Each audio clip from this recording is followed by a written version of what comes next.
पुराने जमाने का वो रेलवे स्टेशन जिसका नाम है बेलापुर आज भी किसी गहरी नींद में सोया हुआ लगता है। कहते हैं कि इस स्टेशन पर रात के समय किसी भी ट्रेन का रुकना मना है, पर क्यों, ये सवाल आज तक किसी को ठीक से समझ नहीं आया। पर मैं आपको इस कहानी की मदद से समझाने की कोशिश करता हूँ। रात के करीब 12 बजे का समय था। एक युवा पत्रकार जिसका नाम आरब था, जो अंधविश्वास में बिल्कुल भी विश्वास नहीं करता था, वो अपनी रिपोर्ट के लिए इस स्टेशन पर पहुंचा।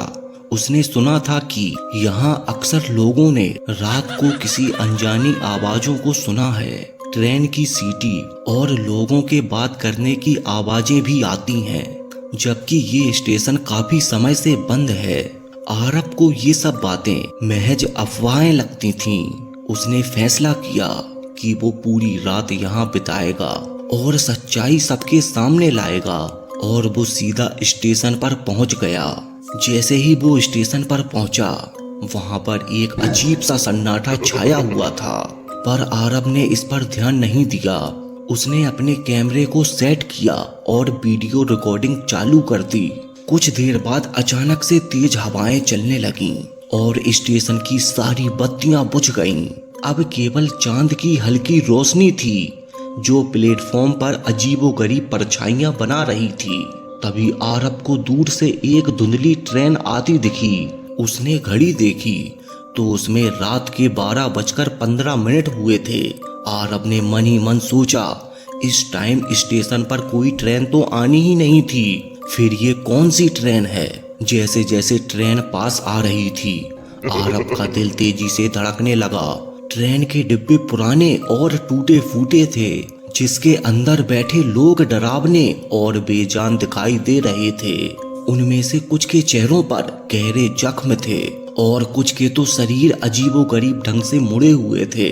ट्रेन प्लेटफॉर्म पर रुकी और अचानक उसमें से एक महिला उतरी, जिसके कपड़े पुराने जमाने के थे और चेहरा बिल्कुल सफेद था। उसने आरब की तरफ देखा और धीमी आवाज में कहा, आरब, मुझे यहाँ से बचा लो। आरब सन्न रह गया। उसे समझ नहीं आ रहा था कि वो औरत उसका नाम कैसे जानती है, पर फिर भी आरब ने हिम्मत जुटाकर उससे पूछा, तुम कौन हो? महिला की आंखों में आंसू थे। उसने कहा, मैं आर्या हूँ, तुम्हारी दादी की बड़ी बहन। एक समय था जब मैं इसी ट्रेन में सफर कर रही थी, लेकिन ये ट्रेन एक हादसे में तबाह हो गई और सारे यात्री मर गए, पर मेरी आत्मा आज भी इस स्टेशन पर भटक रही है। आरब को जोर का झटका लगा। उसने सोचा कि उसकी दादी ने तो उसे अपनी इस बहन के बारे में तो कभी बताया ही नहीं। वो समझ गया कि ये कोई साधारण हादसा नहीं था। तभी एक भयानक चीख उसे सुनाई दी। उसके बाद ट्रेन के अंदर से कई आत्माएं निकलकर उसकी ओर बढ़ने लगीं। वे सभी अपने दर्द में चीख रही थीं और उसे अपनी ओर खींच रही थीं। आरब को लगा कि अब उसका अंत निकट है। तभी आर्या ने उसका हाथ पकड़कर कहा, भाग जा यहाँ से आरब। इस स्टेशन पर जो रुकता है वो हमेशा के लिए यहाँ का हिस्सा बन जाता है। ये स्टेशन केवल उन लोगों की आत्माओं का ठिकाना है जिन्हें मौत भी चैन नहीं दे पाई। आरब ने जैसे तैसे खुद को संभाला और दौड़कर स्टेशन से बाहर निकल गया। पीछे मुड़कर देखा तो स्टेशन फिर से खाली और शांत था।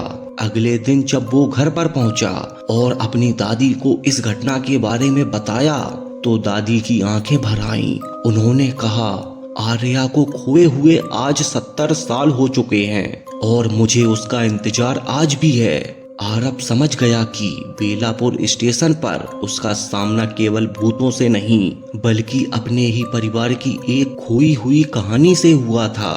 वो स्टेशन अब भी हर रात एक नई आत्मा का इंतजार करता है, जो अपनी मंजिल तक कभी ना पहुंच सकेगा। इसी के साथ हमारी आज की कहानी समाप्त होती है। अगर आप सबको हमारी ये कहानी पसंद आई हो तो हमारे चैनल को सब्सक्राइब करके बेल आइकन को दबा दो, ताकि हमारी नई वीडियो की नोटिफिकेशन आपको सबसे पहले मिल जाए। और अगर आपके पास भी कोई भूतिया कहानी या कोई भूतिया घटना जो आपके साथ हुई हो, अगर ऐसा कुछ आपके पास हो तो हमें कमेंट में लिखकर बताओ, अगली वीडियो उसी पर बनेगी।